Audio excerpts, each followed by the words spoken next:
જ્યાં જુઓ ત્યાં પાણી જ પાણી। આ ચારે તરફ આકાશી આફતના જળબંબાકારના જે દ્રશ્યો સામે આવી રહ્યા છે એ ખરેખર ડરાવનારા પણ છે। આ 5 તસવીરો જુઓ। બનાસકાંઠાના સુઈગામ, વાવ અને થરાદના અનેક ગામડાઓમાં ખૂબ જ પાણી છે અને તેના કારણે અનેક વિસ્તારો હજુ પણ જળમગ્ન છે। ધોધમાર વરસાદ પડ્યો અહીંયા અને પાણી એટલા ભરાયા કે ખેતરો ડૂબી ગયા। સુઈગામ આ વખતે પૂરની ભયંકર ચપેટમાં આવી ગયું। ગામડાઓમાં પાણી જોવા મળી રહ્યું છે, ખેતરો ડૂબી ગયા છે અને લોકો મુશ્કેલીમાં છે। આ અવકાશી દ્રશ્યો સ્પષ્ટ બતાવે છે કે હાલની સ્થિતિ બનાસકાંઠાના સુઈગામમાં કેટલી ગંભીર છે। એક બે ગામ નહીં પરંતુ અહીંયા 17 ગામમાં પૂરે તબાહી મચાવી છે। રસ્તાઓ તૂટતા ઘણા ગામોનો સંપર્ક સંપૂર્ણપણે કપાયો છે। ડ્રોન તસવીરોમાં પણ જોવા મળે છે કે જ્યાં પહેલા ખેતરો અને ઘરો હતા ત્યાં હવે પાણી જ પાણી છે। ગામના ઘરોમાં પાણી ઘૂસી ગયા છે અને ઢોર પણ પૂરના પાણીમાં ફસાયેલા છે। ભાદરવાના અંતમાં જ ધોધમાર વરસાદે અનેક ગામડાઓને તરબોળ કર્યા છે। ખાસ કરીને થરાદના ગ્રામીણ વિસ્તારોની હાલત ખૂબ જ દયનીય છે। અનેક ગામોને જોડતા મુખ્ય રસ્તાઓ પર નદી જેવો પાણીનો પ્રવાહ જોવા મળે છે, જેના કારણે વાહન વ્યવહાર સંપૂર્ણપણે થંભી ગયો છે। થરાદના રામપુરાથી આજવાડાને જોડતો માર્ગ પાણીમાં ગરકાવ છે। આ માર્ગ પર પાણીનો ભરાવો એટલો છે કે અહીંથી પસાર થવું લગભગ અશક્ય બન્યું છે। આ સ્થિતિને કારણે ગામ લોકો ભારે મુશ્કેલીનો સામનો કરી રહ્યા છે। શાળાઓમાં જતા વિદ્યાર્થીઓ, દૂધ અને શાકભાજી જેવા રોજિંદા પુરવઠા માટે જતા લોકો અને કટોકટીના સમયે બીમાર દર્દીઓને હોસ્પિટલ પહોંચાડવામાં પણ ભારે અવરોધો આવી રહ્યા છે। ત્યારે સ્થાનિક પ્રશાસનની મદદની રાહ જોયા વિના ગામ લોકોએ જાતે જ જેસીબી મશીન લાવીને પાણીના પ્રવાહને બહાર કાઢવા માટે રસ્તો તોડ્યો। રોડ તોડીને પાણી વહેતું કરવાનો પ્રયાસ કરાયો। હવે બનાસકાંઠામાં પૂરના પ્રકોપ બાદ પણ ઘણા ભાગો હજુ તરબોળ છે। હાલમાં થરાદની ઘણી સોસાયટીઓ એવી છે જ્યાં જળબંબાકાર જોવા મળે છે। આશ્ચર્યની વાત એ છે કે થરાદ પાલિકા વિસ્તારના ઘણા ભાગોમાં હજુ પણ કેડસમાં પાણી ભરાયેલા છે। ન્યૂઝ 18ની ટીમ થરાદ શહેર પહોંચી, જ્યાં 5 દિવસથી વરસાદી પાણીનો નિકાલ થયો નથી। પરિસ્થિતિ એ છે કે સ્થાનિકોને કેડસમાં પાણી વચ્ચે રહેવું પડે છે। ટીવી સ્ક્રીન પર તમે જોઈ રહ્યા છો એ આ દ્રશ્યો સુઈગામ કે વાવના ગામડાઓના નથી, પરંતુ આ દ્રશ્યો થરાદ નગરપાલિકા વિસ્તારના છે। થરાદની વોર્ડ નંબર 3ની સેનલ સોસાયટીમાં પાણી વચ્ચે રહેવા માટે લોકો મજબૂર છે। સ્થાનિકોના મતે આ વિસ્તારમાં રસોડામાં પાણી વચ્ચે ઊભા ભોજન બનાવવું પડે છે। પાણીનો નિકાલ ન કરવામાં આવે તો રોગચાળો ફાટી નીકળવાની દહેશત છે। હવે રાત્રે હું ઢોલિયા માથે ઊંઘું તાર ઢોકળા બદલાવું, 2 ઘરો વસે બારો કટપ પાડે, કોઈ પૂછવા નથી આવતું।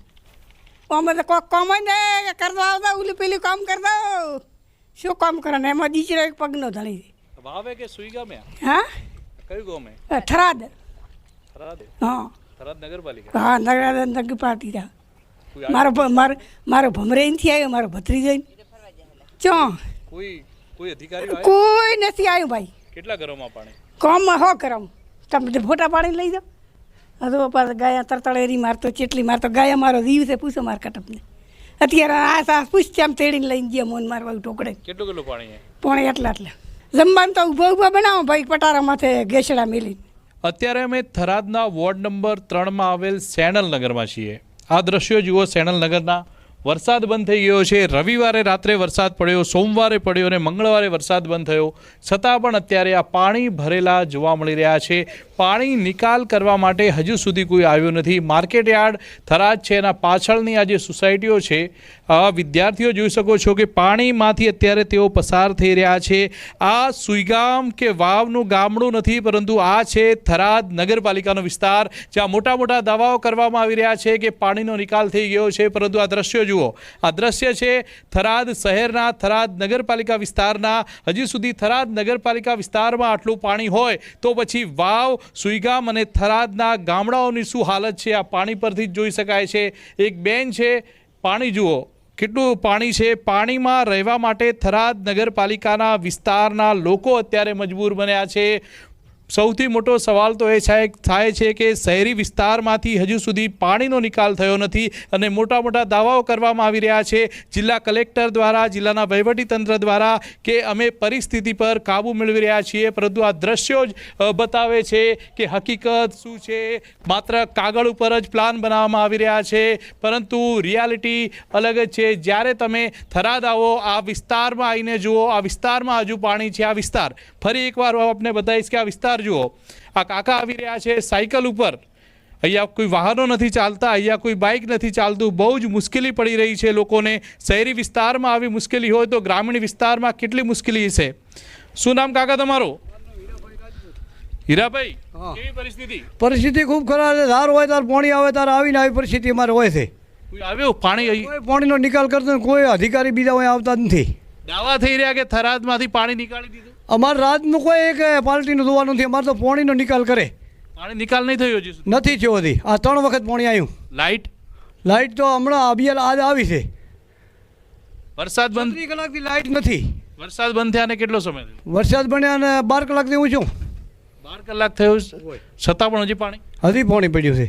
આ જુઓ, આ દ્રશ્યો, આ હાલત છે અત્યારે થરાદ શહેરની. આ મહિલા જુઓ, પાણીમાં રહેવા મજબૂર છે. બીજા પણ આપણે એક દ્રશ્યો બતાવીશ કે જ્યાં નજર કરો ત્યાં પાણી જ પાણી જોવા મળી રહ્યું છે. આ થરાદનો વોર્ડ નંબર 3 છે, સેનલ સોસાયટી, કે જ્યાંથી મહિલા પાણીમાં આવી રહ્યા છે. પાણી એટલું છે કે ચાલવું પણ મુશ્કેલ બની રહ્યું છે. હવે ક્યાં ખાડો હશે, ક્યાં રોડ હશે, ક્યાં રસ્તો હશે એ દેખાતું જ નથી. અને અત્યારે આ બેન પોતાના ઘરથી બહાર આવી રહ્યા છે. આ દ્રશ્યો વાવ, સુઈગામ, થરાદના ગામડાઓના નથી, પરંતુ આ દ્રશ્યો થરાદ શહેરના છે. સૌથી મોટો સવાલ તો વહીવટીતંત્ર અને થરાદ નગરપાલિકાના ચીફ ઓફિસર સામે થાય છે કે તમે કરી શું રહ્યા છો? જો થરાદમાંથી પાણીનો નિકાલ ના કરી શકતા હો, 4 દિવસથી લોકો પાણીમાં છે, તો પછી તમે જે દાવાઓ કરી રહ્યા છો કે ગ્રામીણ વિસ્તારમાંથી અમે પાણીનો નિકાલ કરી રહ્યા છીએ, આ તમામ દાવાઓ અત્યારે પોકળ સાબિત થતા હોય તેવા દ્રશ્યો ન્યૂઝ 18 આપણે બતાવી રહ્યું છે. કિશોર તુવર, ન્યૂઝ 18 ગુજરાતી, બનાસકાંઠા.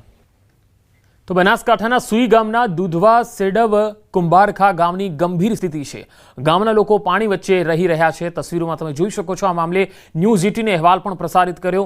દૂધવા સેડવ કુંભારખા ગામની ગંભીર પરિસ્થિતિનો અહેવાલ બતાવ્યા બાદ દૂધવા ગામના પ્લોટ વિસ્તારમાં એસડીઆરએફની ટીમે બચાવ કામગીરી હાથ ધરી. ફૂડ પેકેટ પણ પહોંચાડ્યા. કપરી પરિસ્થિતિ વચ્ચે વાવના ધારાસભ્ય સ્વરૂપજી ઠાકોર પણ દોડી આવ્યા. સુઈ ગામ યુજીવીસીએલ દ્વારા ચાલુ પાણી વચ્ચે કામગીરી હાથ ધરાઈ. ઉલ્લેખનીય છે કે દૂધવા ગામના કેટલાય નીચાણવાળા વિસ્તારનો ઘરોમાં પાણી ઘૂસી ગયા. લોકોના હાલ બેહાલ થઈ ગયા. ઘરમાં પાણી ઘૂસી જતા અનાજ સહિત ઘરવખરી પણ ડૂબી ગઈ હતી. તો કુંભારકા ગામથી આ તસવીર તમે જોઈ શકો છો કે ગામ લોકો તબાહ થઈ ગયા છે. અહીંયા એસડીઆરએફની ટીમ બચાવ કામગીરી માટે આવી, પરંતુ લોકોના ઘરોમાં સામાન બધું જ નષ્ટ થઈ ગયું. અનાજ અને થોડો ઘણો જે કંઈ પણ ઘરવખરીનો સામાન હતો એ બધો પાણીમાં નષ્ટ થઈ ગયો. યુજીવીસીએલ દ્વારા ચાલુ પાણીમાં જ હાલ તો કામગીરી કરવામાં આવી રહી છે. એ પ્રકારની સ્થિતિ છે. હજુ પણ ઘણા વિસ્તારો અહીંયા પાણીમાં ડૂબેલા છે. તો બનાસકાંઠાના સરહદી વિસ્તારોમાં મેઘતાંડવ બાદ તારાજીના દ્રશ્યો સામે આવી રહ્યા છે. સુઈગામ, વાવ, થરાદના ગામડાઓમાં ઘરોમાં પાણી ભરાયા છે. 3 દિવસથી લોકો ઘરોમાં પુરાઈ રહ્યા છે. લોકોનું કહેવું છે કે આવા દ્રશ્યો અમે અમારી જિંદગીમાં નથી જોયા. વરસાદ, પવન અને વીજળીના કડાકા ભડાકા સાથે ડરના માહોલમાં આ ગામજનો 3 દિવસ જીવના જોખમે ગુજાર્યા છે. આ મેઘતાંડવે ગ્રામજનોને 2015 અને 17ના પૂરની યાદ અપાવી. ભારે વરસાદને લઈને અનેક ગામડાઓ ડૂબ્યા. અનેક ઘરોમાં પાણી ઘૂસ્યા. રસ્તાઓ બંધ થઈ ગયા અને પાક નષ્ટ થયા. પશુપાલનને પણ મોટી માત્રામાં નુકસાન થયું. થરાદના ચારડા ગામથી જે ભયાનક તસવીરો આવી રહી છે તે બતાવી રહ્યા છે આપને. 3 દિવસથી વરસેલા વરસાદે આ ગામમાં એવો વિનાશ ફેર્યો છે કે લોકો તબાહ થયા છે. ગામમાં દરેક જગ્યાએ માત્ર પાણી જ પાણી છે. ઘરોમાં પાણી ઘૂસી ગયા છે. ખેતરો જળબંબાકાર છે. અવરજવર બંધ છે. મુખ્ય રસ્તાઓ બંધ થઈ ગયા છે. વરસાદ બંધ થવાથી એકમાત્ર ટ્રેક્ટર જ હવે સહારો બન્યું છે અને ટ્રેક્ટરના સહારે ગામના લોકો દ્વારા જરૂરિયાતમંદોને સુરક્ષિત સ્થળે લઈ જવામાં આવી રહ્યા છે.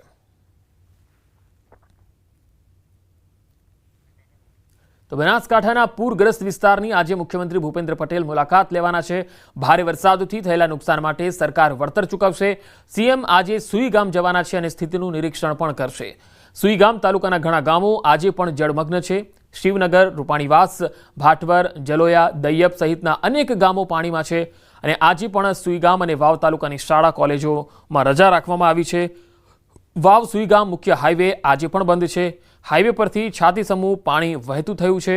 સાથે પાક નુકસાનનું સંપૂર્ણ વળતર ખેડૂતોને આપવામાં પણ આવશે. સાથે કેશ ડોલ થકી પણ વળતર ચૂકવાશે. તો બનાસકાંઠાના થરાદ શહેર ખાતે ડોર ટુ ડોર સર્વે હાથ ધરાયો. રેવન્યુ વિભાગની ટીમો ઘરે ઘરે જઈને નાગરિકોને મળીને વિગતવાર માહિતી એકત્ર કરી રહી છે. આ સર્વેમાં ઘરોમાં પાણી ભરાવાથી થયેલ નુકસાનનું મૂલ્યાંકન થયું. ઘરમાં રહેલા લોકોની ખોરાક, પાણી અને આરોગ્ય સંબંધિત તાત્કાલિક જરૂરિયાતો, મહિલાઓ, બાળકો અને વૃદ્ધોને થતી મુશ્કેલીની નોંધણી કરાઈ રહી છે. સાથે તાત્કાલિક દવાઓ અને આરોગ્ય સેવાઓની ઉપલબ્ધતા અંગે પણ માહિતી મેળવાઈ રહી છે. નાગરિકોને સરકાર તરફથી મળનારી સહાય માટેની જરૂરી વિગતોનો અહેવાલ તૈયાર કરાશે.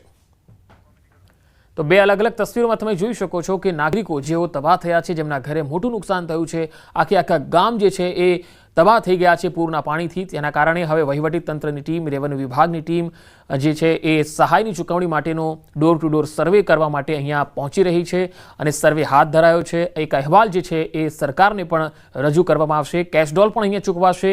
જે ખેતી પાકો નષ્ટ થયા છે તેમના માટે પણ વળતરની જાહેરાત થશે.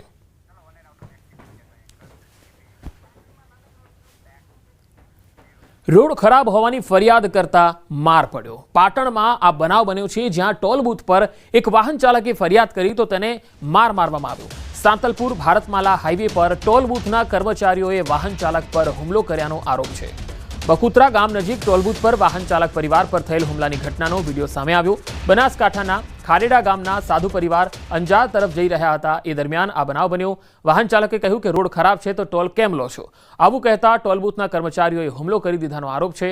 લાકડી અને ઢોર માર મારતા પરિવારના 2 લોકો ઘવાયા છે. આ મામલે વાહન ચાલક દિલીપ સાધુએ સાંતલપુર પોલીસ મથકે ફરિયાદ કરી છે, જ્યાં ટોલ બૂથના 4 કર્મચારીઓ સામે નામજોગ અને 5 થી 6 અજાણ્યા શખ્સો સામે ફરિયાદ કરી છે. વધુ માહિતી મેળવીએ. સંવાદદાતા પાટણથી અશરફ જટ જોડાયા છે. અશરફ, આજે ટોલ બૂથના કર્મચારીઓ છે, તેમની પર જે આરોપ છે કે તેમણે એવું પૂછવામાં આવ્યું કે રોડમાં ખાડા છે તો ટોલ કેમ લો છો, તો સીધો હુમલો કરી દીધો. હવે આ વાતમાં તથ્ય શું છે? શું નિવેદનો લેવામાં આવી રહ્યા છે? બિલકુલ પંકજ, સાંતલપુર ભારતમાલા હાઈવે પસાર થાય છે, જ્યાં બકુત્રા ગામ નજીક આનો ટોલ બૂથ આવે છે. આ ટોલ બૂથ ઉપર વાહન ચાલકે ક્યાંક રોડ ખરાબ છે એટલે કે ટોલ કેમ લો છે તેવી બાબતે પોલીસ ફરિયાદ લે છે. પરંતુ જે રીતે વિડીયો સામે આવે છે તે વિડીયોમાં પણ ક્યાંક ટોલ બૂથની ક્યાંક સિસ્ટમ ખરાબ થઈ ગઈ હતી, એટલે કે બેરિકેડ ઊંચો નહોતો થતો, ગાડી તો ફ્રીમાં જ ક્યાંક પસાર દેવાની વાર્તાલાપ થઈ રહી છે વિડીયોમાં. પરંતુ જે રીતે પોલીસ ફરિયાદ નોંધાઈ છે તેમાં ક્યાંક વાહન ચાલકે જે ફરિયાદ નોંધાવી તેમાં કહ્યું છે કે રોડ ખરાબ છે તો ટોલ કેમ આપું, આ બાબતે લઈને ઝઘડો થયો. સમગ્ર ઘટનામાં પિતા અને પુત્રને ગંભીર ઇજાઓ થઈ છે. જે ટોલ કર્મચારીઓ દ્વારા જે વાહન ચાલક પરિવાર હતો જે બનાસકાંઠાના ખારેડાનો હતો અને જે અંજાર તરફ જઈ રહ્યો, તેમના ઉપર હુમલો કરવામાં પિતા પુત્રને ઇજાઓ થઈ છે. મહત્વની વાત છે કે સાંતલપુર પોલીસે સમગ્ર મામલે તપાસ પણ હાથ ધરી છે અને જે ટોલ બૂથ પર સીસીટીવી લાગેલા હતા, સીસીટીવી પણ પોલીસે કબજે લીધા છે. સીસીટીવીમાં પણ સ્પષ્ટ દેખાય છે ટોલ બૂથના કર્મચારીઓ જે ટોળું દેખાય છે તે વાહન ચાલકોને ક્યાંક ગરદાપાટુનો માર મારી રહ્યા છે, તેમજ લાકડી ધોકા જેવો જે એમના હાથમાં છે તેમના વડે પણ ક્યાંક હુમલો કરી રહ્યા છે. એટલે મહત્વની વાત છે કે પંકજ, સમગ્ર બાબતે હાલ સાંતલપુર પોલીસ મથકે 4 સામે નામજોગ ફરિયાદ નોંધાઈ છે, જેમાં 5 થી 6 ઈસમો અજાણ્યા સામે ફરિયાદ. મહત્વની વાત છે કે હાઈવે વરસાદના કારણે હાઈવે જે ભારતમાલા છે તે ચોક્કસપણે બિસ્માર છે, પણ ત્યાંથી વાહન લઈને પસાર થવું પણ મુશ્કેલ. એટલે ક્યાંક ને ક્યાંક વાહન ચાલકો ક્યાંક ટોલ બૂથ પર રોષ ઠાલવ્યો છે, તેને જ લઈને સમગ્ર ઘટના ઘટી છે. અશરફ, આભાર માહિતી આપવા માટે. વડોદરાની એસએસજી બાદ હવે ગોત્રી હોસ્પિટલ વિવાદમાં આવી. દર્દીઓ માટે સુવિધાના નામે ધાંધિયાનો વિડીયો વાયરલ થયો. દર્દીઓને ફ્લોર પર સુવડાવીને સારવાર અપાઈ રહી છે. દર્દીઓની દયનીય સ્થિતિનો વિડીયો વાયરલ થતા સવાલ ઉઠી રહ્યા છે. દર્દીઓની સંખ્યા વધુ છે કે પછી બેડની અછત છે? આ તપાસનો વિષય છે. વાયરલ વિડીયોની ન્યૂઝ 18 પુષ્ટિ નથી કરતું. હાલ વડોદરાની ગોત્રી હોસ્પિટલથી આ વિડીયો સામે આવી રહ્યો છે. દર્દીઓને ફ્લોર પર સુવડાવીને સારવાર આપવામાં આવી રહી છે. હકીકત શું છે એ તપાસનો વિષય છે. એસએસજી બાદ હવે ગોત્રી હોસ્પિટલ પણ વિવાદમાં આવી છે. અહીંયા સુવિધાના નામે કેવા ધાંધિયા છે કે દર્દીઓને ફ્લોર પર બેસાડીને જ સુવિધા આપવામાં આવી રહી છે, એટલે કે સારવાર આપવામાં આવી રહી છે. આ તસવીર ગોત્રી હોસ્પિટલની છે. અહીંયા સરકારી હોસ્પિટલોમાં કેવી સ્થિતિ હોય છે એ જોવા માટે ના તો જનપ્રતિનિધિ જાય છે, ના ચૂંટાયેલા કોર્પોરેટરો જાય છે, ના સરકારના કોઈ મંત્રી જે છે એ મુલાકાત લેતા હોય છે આકસ્મિક. અને એના કારણે જ આવું નિંભર તંત્ર જે છે એ બની જતું હોય છે, કારણ કે એમને કોઈની બીક નથી હોતી. હવે આ વિડીયોની તપાસ જે છે એ થાય તો હકીકત સામે આવી શકે તેમ છે. હાલ તો જે વિડીયો વાયરલ થયો છે એમાં જોઈ શકાય છે કે દર્દીઓને ફ્લોર પર બેસાડીને સારવાર આપવામાં આવી રહી છે. હવે બેડ ખૂટી પડ્યા છે, જગ્યા ઓછી થઈ ગઈ છે કે પછી દર્દીઓ વધી ગયા છે, આ એક તપાસનો વિષય છે. જો કે આ વિડીયોની ન્યૂઝ 18 પુષ્ટિ નથી કરતું, પણ આ જેવો વિડીયો સાચો જ હોય અને જો ગોત્રી હોસ્પિટલમાં આ પ્રકારની ધાંધિયા વૃત્તિ ચાલતી હોય તો આ ખૂબ જ ગંભીર વિષય છે. આરોગ્ય વિભાગે તેના ઉપર ધ્યાન આપવું જોઈએ. કારણ કે બેફામ જે ખર્ચાઓ સરકાર જે કરી રહી છે, પબ્લિકના ખર્ચા જે કરવા જોઈએ ત્યાં જરા ફોકસ કરે એ ખૂબ જરૂરી છે. અને જે બેફાલતુના જે તાગડધીના થાય છે તેના ઉપર બ્રેક લગાવવી જોઈએ, કારણ કે આ આમ નાગરિક છે જે માત્ર આરોગ્યની સુવિધા માંગે છે અને આ એક સરકારની પોતાની જવાબદારી પણ છે અને એમાંથી એ છટકી ન શકે, કારણ કે સરકાર એના માટે જ અહીંયા બિરાજિત થયેલી હોય છે, સત્તા સ્થાને આવેલી હોય છે કે જેથી નાગરિકોને આરોગ્યની સેવા, શિક્ષણની સેવા અને પીવાના પાણીની સેવા સુચારુ રૂપથી પૂરી પાડી શકે. વડોદરાથી હાર્દિક દીક્ષિત સંવાદદાતા મારી સાથે જોડાયા છે. હાર્દિક, આ જે વિડીયો છે તેને લઈને ગોત્રી હોસ્પિટલ તરફથી કોઈ પુષ્ટિ થઈ શકી છે? બિલકુલ જી પંકજ, જો આ જ રીતની ઘટના જે છે વડોદરા શહેરની સયાજી હોસ્પિટલમાં બની હતી ત્યારે પણ પ્રશાસને એવો જવાબ આપ્યો હતો કે અત્યારે બેવડી ઋતુ વડોદરામાં વર્તાઈ રહી છે, એના કારણે દર્દીઓનો જે ફ્લો હોય છે, ઘસારો હોય છે તે વધારે છે, એના કારણે આ પ્રકારની જે ગેરવ્યવસ્થા છે તે સર્જાતી હોય છે. પરંતુ અહીંયા સૌથી મોટો સવાલ એ થઈ રહ્યો છે કે જ્યારે રાજકીય તાયફા કરવાના હોય છે ત્યારે કરોડો રૂપિયા ખર્ચા છે અને નાગરિકો માટે સારા સ્વાસ્થ્યની સારા મોટી મોટી વાતો કરવામાં આવે છે અને કાર્યક્રમો કરીને જટિંગો કરવામાં આવે છે, ત્યારે આ નાગરિકો કયા પ્રકારની સુવિધા અત્યારે ભોગવી રહ્યા છે તે દ્રશ્યોમાં જોઈ શકાય છે. ચોક્કસ વાત છે, ગોત્રી GMERS હોસ્પિટલ છે તે પશ્ચિમ વિસ્તારની સૌથી મોટી હોસ્પિટલ કહેવાય સરકારી, અને ત્યાં પશ્ચિમ વિસ્તારમાં આવેલા ગામડા હોય કે પછી શહેરના જુદા જુદા વિસ્તાર હોય ત્યાંથી દર્દીઓ દાખલ થતા હોય છે સારવાર માટે. પરંતુ આ દર્દીઓની કયા પ્રકારની સ્થિતિ છે ત્યાં દ્રશ્યોમાં જોઈ શકાય છે. હવે આ દ્રશ્યો સામે આવ્યા બાદ સરકાર દ્વારા સયાજી હોસ્પિટલ અને ગોત્રી હોસ્પિટલના તંત્ર સામે સખત કાર્યવાહી કરવામાં આવે અથવા તો દાખલારૂપ કાર્યવાહી કરવામાં આવે એ દર્દીઓમાં અત્યારે માંગ ઉઠી છે. પંકજ. જી હાર્દિક, આભાર માહિતી આપવા માટે.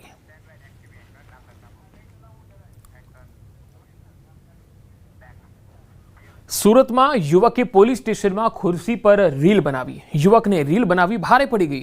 આ યુવક કલરકામ માટે પોલીસ સ્ટેશને આવ્યો હતો, પણ વિડીયો બનાવી અને સોશિયલ મીડિયામાં વાયરલ પણ કર્યો અને વિડીયો પોલીસના ધ્યાનમાં આવતા આ કાર્યવાહી કરાઈ. ભોલા રાજભર નામના કલરકામ કરતા યુવકની અટકાયત કરીને કાર્યવાહી કરવામાં આવી છે. તો બે અલગ અલગ તસવીરો આપણે બતાવી રહ્યા છે. જે કલરકામ કરતો યુવક જે પોલીસ સ્ટેશનમાં કલરકામ કરવા માટે ગયો હશે, પરંતુ તેને પોલીસની ખુરશી ખાલી જોઈ એટલે પોતે બેસી ગયો અને ત્યાં રીલ બનાવી દીધી જાણે પોતે પોલીસ અધિકારી બની ગયો હોય. પરંતુ જ્યારે તેને આ વાયરલ કર્યું ત્યારબાદ પોલીસના ધ્યાને આવ્યું અને હવે તેની અટકાયત થઈ છે.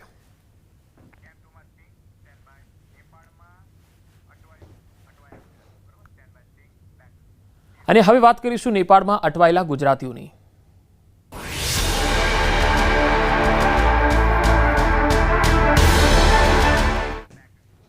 નેપાળ બોર્ડર પરથી ગ્રાઉન્ડ ઝીરો રિપોર્ટ. ન્યૂઝ 18ની ટીમ પહોંચી છે નેપાળ બોર્ડર. નેપાળની જેલમાંથી 7,000 કેદીઓ ભાગ્યા છે. બિહારને અડીને આવેલી તમામ નાની મોટી બોર્ડર સીલ કરી દેવાઈ છે. બંને દેશો વચ્ચે એટલે કે ભારત અને નેપાળ વચ્ચેની અવરજવર સંપૂર્ણપણે બંધ થઈ ગઈ છે. નેપાળમાં ફસાયેલા લોકોને પણ ભારત લાવવામાં એટલે કે આવવામાં પણ મુશ્કેલી થઈ રહી છે. નેપાળમાં બગડેલી પરિસ્થિતિ વચ્ચે બધા લોકો સુરક્ષિત સ્થળો પર ભાગી રહ્યા છે. જ્યારથી નેપાળમાં હિંસાની આગ શરૂ થઈ અને તોડફોડ શરૂ થઈ ત્યારથી ભારત અને નેપાળ સરહદ પર તૈનાત સુરક્ષા એજન્સીઓ પણ સતર્ક થઈ છે અને નેપાળની જેલમાંથી ભાગી ગયેલા કેદીઓ નેપાળ અને ભારત સરહદ પર તૈનાત સુરક્ષા દળો માટે એક પડકાર ઊભો કરી શકે છે. સશસ્ત્ર સીમા બળ નેપાળની સશસ્ત્ર દળ પોલીસ પાસેથી માહિતી એકત્ર કરી રહ્યું છે. એ જાણવાનો પ્રયાસ થઈ રહ્યો છે કે આ કેદીઓ કેટલા ખતરનાક બની શકે છે, જેમણે તેમના દેશમાં ગુનાઓ કર્યા હોય અને જેલમાં બંધ છે. હાલ તો ગુજરાતમાં પણ અનેક લોકો ફસાયા છે જે નેપાળની યાત્રાએ ગયા હતા. તેઓ પોતાના બચાવ માટે હાલ સુરક્ષિત સ્થળો પર શિફ્ટ થઈ ગયા છે. के बाद भारत नेपाल सीमा को सील कर दिया गया है, तो हम आपको वाल्मीकि नगर बॉर्डर की तस्वीरें दिखाने की कोशिश कर रहे हैं कि वाल्मीकि नगर बॉर्डर को पूरी तरह सील कर दिया गया है और भारत नेपाल के बीच आवाजाही पूर्णतः बंद हो गया है. तो हम आपको वाल्मीकि नगर इंडो नेपाल बॉर्डर की तस्वीरें दिखाने की कोशिश कर रहे हैं कि इसको सुरक्षा के कारणों से भारत नेपाल सीमा को सील कर दिया गया है और जो लोग नेपाल से आ रहे हैं उनको भी रोक लगाया गया है और भारतीय क्षेत्र से भी नेपाल जाने की पाबंदी है. कहाँ से आ रहे हैं? बोरगढ़ से आ रहे हैं, बगान जा रहे हैं. तो वहाँ जाके क्यों गए थे? ससुरारी थे वहाँ पे. अब वहाँ से कहाँ लौटना था? बगान जा रहे हैं घर पे. क्या नाम है? अरबाज आलम. तो क्या दिक्कत हो रहा है? वहाँ आने में दिक्कत नहीं हुआ? नहीं, वहाँ पे बोला कि ठीक है वहाँ से जगह पर है. તો સુરેન્દ્રનગરના રતનપરનું દંપતી નેપાળના કાઠમંડુમાં હાલની પરિસ્થિતિમાં ફસાયું. વિરમભાઈ ડાભી અને તેમના પત્ની ગૌરીબેન ડાભી 4 સપ્ટેમ્બરે નેપાળ ફરવા ગયા હતા. 9 સપ્ટેમ્બરે કાઠમંડુ પહોંચ્યા, જ્યાં અલગ અલગ રાજ્યના 200થી વધારે પ્રવાસીઓ કાઠમંડુમાં ગૌશાળામાં રોકાયા હતા. દંપતીના કહેવા પ્રમાણે 5000થી વધુ લોકોના ટોળાએ ગૌશાળામાંથી તમામ પ્રવાસીઓને બહાર કાઢી ગૌશાળાને આગ ચાંપી દીધી. ગઈકાલે તેમણે વિડીયો બનાવીને સ્થિતિ જણાવી હતી. કાઠમંડુમાં શાંતિ હોવાનું અને પોતે હોટલમાં સલામત હોવાનો દાવો તેમણે કર્યો છે. ભારત સરકાર તમામ ભારતીય પ્રવાસીઓને પરત લાવે તેવી માંગ છે. એમાં ચારેકોર આગ ચંપી, વાહનો સળગાવ્યા, બાઇકો સળગાવ્યા, પથ્થરમારો, ઇલેક્ટ્રિક સામાન, લાઇટોના થાંભલા તોડ્યા, સર્કિટ હાઉસ, પોલીસ સ્ટેશને આગ ચાપી, પથ્થરમારો, બહુ તોફાન થયા. ચારે તરફ ધુમાડા ગોટે ગોટા હતા. જોનાર વ્યક્તિના તો ધબકારા વધી જાય, હાર્ટ ફેલ થઈ જાય. અમે જે ગૌશાળા આશ્રમમાં ઉતરાતા એ ગૌશાળા આશ્રમમાં આશરે ઓછામાં ઓછા 250 જેટલા પરિવારો સાથે લોકો યાત્રાળુ હતા. જે તો આ તરફ દેવભૂમિ દ્વારકા જિલ્લાના ખંભાળિયાના 4 લોકો નેપાળમાં ફસાયેલા છે. તેઓ તમામ સુરક્ષિત હોવાનો વિડીયો મોકલી પરિસ્થિતિ જણાવી, જેમાં વિરમદળ, કેશોદ, ગોલણ, શેરડી, વડોદરા ગામના 4 યુવાનો ફ્લાઇટમાં કાઠમંડુ ગયા હતા. અમે કાઠમાડુમાં, નેપાળના કાઠમાડુમાં સિટીમાં છીએ અત્યારે. આમ જો કે પરિસ્થિતિ બધી આમ સારી છે અત્યારે, કોઈ પોઝિશન એવું ખરાબ નથી, ટૂંકમાં કોઈ એવી કોઈ તકલીફ નથી. પણ અમારે બહાર નીકળવું હોય, કોઈ જગ્યાએ જવું હોય તો એની કોઈ સેફટી નથી અત્યારે. કોઈ અત્યારે અહીંયા કોઈ તકલીફ નથી. અમે હોટલમાં સેફ છીએ અત્યારે, એકદમ સેફ છે, વ્યવસ્થિત છે. બાકી આમ કોઈ તકલીફ નથી. બાકી બહારના બીજા કોઈને જતું નથી. અને ઘરના ને કોઈને ઉપાધિ ન કરવાની જરૂર નથી. અને બહાર બીજા જે ફસાયેલા છે આપણા ઇન્ડિયન, ગુજરાતી, તો એને કોઈ એવી કોઈ પરિસ્થિતિ નથી. કોઈ ઇન્ડિયનને કોઈ હેરાન કરે એવું કોઈ નથી. હોટલમાં કોઈ તાળફોડ નથી. બધા વ્યવસ્થિત સેફ છે અત્યારે એમ.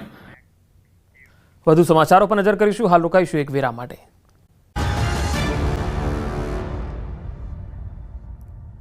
Welcome back.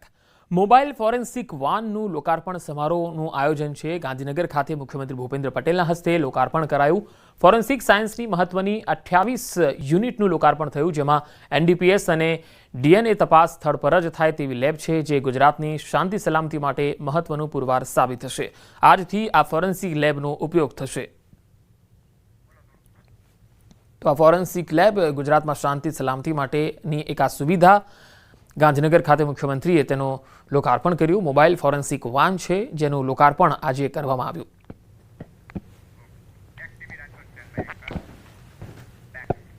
કેન્દ્રીય મંત્રી મનસુખ માંડવિયા રાજકોટની મુલાકાતે છે. નેપાળમાં સર્જાયેલી પરિસ્થિતિને લઈ તેમણે નિવેદન આપ્યું. નેપાળમાં ફસાયેલા ગુજરાતીઓ અને ભારતીયોને સુરક્ષિત પરત લાવવા માટે આપણું વિદેશ મંત્રાલય કાર્યરત થયું છે.